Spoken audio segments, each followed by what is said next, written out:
biggest bully in the land, and that should count for something. That game on September 9th is important, but it's not very important to me because when my eyes look at college football, I will see a better team in Alabama, and I don't want to drag Marcus Spears into this, but he played in the SEC, and he knows it's a lot different conference than the ACC and the Big 12 right now. Paul Feinbaum and many others are suggesting that if Alabama beats Georgia, then they should be able to jump ahead. And regardless of whether or not Florida State wins over Louisville, they should be in the CFP because they are, quote, the best team, not Florida State by going undefeated. First of all, I want to get this out of the way.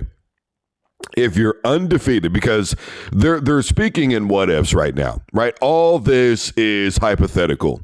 They are 100% speaking in what ifs, and as if it's a foregone conclusion that Alabama is going to beat Georgia this weekend. I mean, first of all, we'll all see, right? There's a lot of scenarios, but it's a wait and see what happens.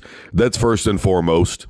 Secondly, if you go undefeated, then that's just a bottom line situation.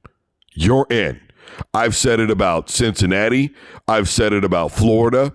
I've said it about UCF.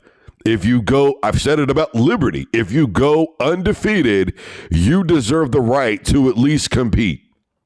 I would like to believe that with it expanding to 12 football teams, that we're going to see more scenarios where Liberties, Cincinnati's, and Central Florida's have more opportunities. But I am not convinced that is going to happen. I will say this, to many points, let's just look at the SEC. First of all, the SEC is all-time in national championships with 30. That's just the way that it is. And of the top 11 teams, Bama, Tennessee, and Georgia are 3 of them alone in the SEC that have all-time wins. Now, if we go with the SEC since 2000, between Bama, Georgia, LSU, Auburn, and Florida, the SEC has 14 titles in 23 years, and on a couple of different occasions, we have seen SEC teams play each other for national championships. And guys, let's not forget that last year, a Florida football team that didn't even hit 500 beat the Pac-12 champion. Whether you like it or not, there is validity to what everybody on ESPN is saying. Whether anybody likes it or not, it's the way that it is. And before anybody talks about the special treatment in the SEC, let's not forget about that undefeated Auburn team in the BCS era that got left out.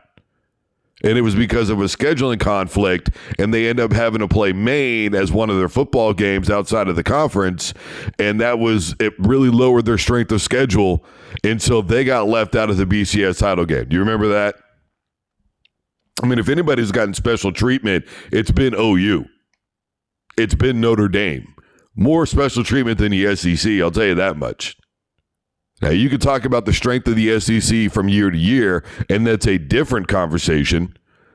The ACC has been the best conference in terms of turning away the SEC. Florida State, they beat a really good Auburn football team in the national championship game. Let's not forget that. Let's not forget Ohio State turning away Alabama in the inaugural college football playoff. But let's also not forget a 2-loss LSU football team beating an undefeated Ohio State Big Ten team. Let's not forget that either, guys.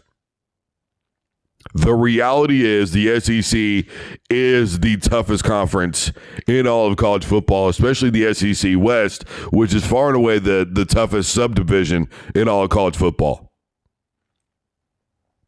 Now, Kirk Herbstreit called this a participation trophy, and that's what it's turning into. Well, first of all, from the BCS era to the playoff era, let's ask Utah, Boise State, Tulane, Houston, Central Florida, Hawaii, Marshall. Let's ask those football teams, TCU, remember them?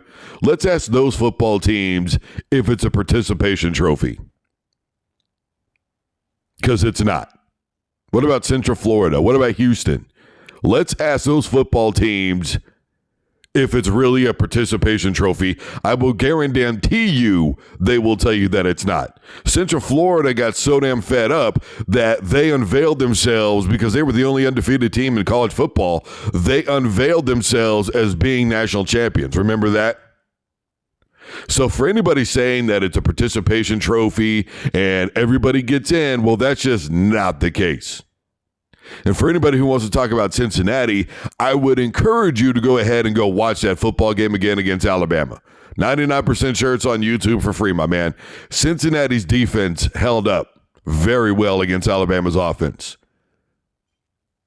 It was the offensive line and quarterback play from Cincinnati that could not get it done in that game. You know, the fact of the matter is, it's not any worse. And by the way, thank you so much for quoting me word for word, bar for bar, because I've been saying it for years. It's no worse than Notre Dame getting obliterated by how many points? Why not let in a Liberty or a Central Florida or a Cincinnati? It's no worse than OU getting smacked around in 3 out of the 4 bowl games and they've been in. I don't give a damn about conference. A good team is a good football team, and a bad team is a bad football team. What about Washington when they showed up in their playoff championship game? Well, not championship, but playoff game. Got hosed. Michigan State, how well did they perform? Look, the bottom line is this is not a participation trophy. My understanding, and all of us had the understanding of, it would be the best 4 football teams. And if you are undefeated, you should be considered at least one of the best 4 football teams in the country, and that's whether anybody likes it or not. Whatever happens from there is whatever happens from there, but it is not conference-based. Because if it is conference-based, then we could talk about the Big 12 being 1-6 in playoff games. TCU was the only one with a win in a college football playoff game. The Big 12 has not even sniffed, basically, a national championship game for years, and when TCU got there, they got obliterated by Georgia. It should never be about conference, ever. I mean, even with the Pac, you look at it right now, they could still potentially be granted an automatic bid to the CFP if they're able to close the deal and get 6 more teams in there to complete 8 teams. So the Pac Conference would then again be considered a Power 5 football team and be able to remain an automatic bid. Yeah, it was San Jose State. Because who are they going to get?